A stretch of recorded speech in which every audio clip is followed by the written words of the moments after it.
নমস্কার বন্ধুরা, খিদের সাথীতে আপনাদের সবাইকে স্বাগত। আজকে আমি বানাচ্ছি ধনিয়া চিকেন।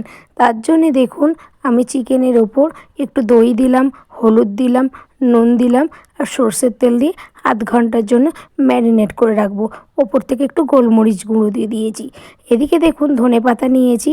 অবশ্যই তো ধনেপাতা লাগবেই। তার সঙ্গে কাঁচা লঙ্কা, কয়েকটা বরফের টুকরো, একটু লেবু আর ভিজিয়ে রাখা কয়েক কুচো কাজু দিয়ে পেস্ট বানিয়ে নেব। এদিকে দেখুন, কড়াই তেল দিয়ে আমি গরম মশলা দিয়ে দিয়েছি, লবঙ্গ, এলাচ আর একটা শুকনো লঙ্কা ফোড়ন দিয়ে পেঁয়াজগুলোকে ভালোভাবে ভেজে নেব। ভেজে নেওয়ার পর দেখুন, রসুন বাটা, আদা বাটা দিয়ে ভালোভাবে কষিয়ে নিয়েছি। এবার ওই ম্যারিনেট করা চিকেনটা দিয়ে দিলাম, দিয়ে কষাতে থাকবো। একটু তেল ছেড়ে গেলে এবার জিরে গুঁড়ো, ধনে গুঁড়ো আর লাল লঙ্কার গুঁড়ো একটু মাখিয়ে নিয়ে ভালোভাবে কষিয়ে নেব। কষানোর পর দেখুন, তেল ছেড়ে গেছে। এবার ওপর থেকে আর একটু পরিমাণ মতন দিলাম। ম্যারিনেট করার সময় নুন দিয়েছিলাম, আর এখন একটু টেস্ট বুঝে আপনারা দেবেন।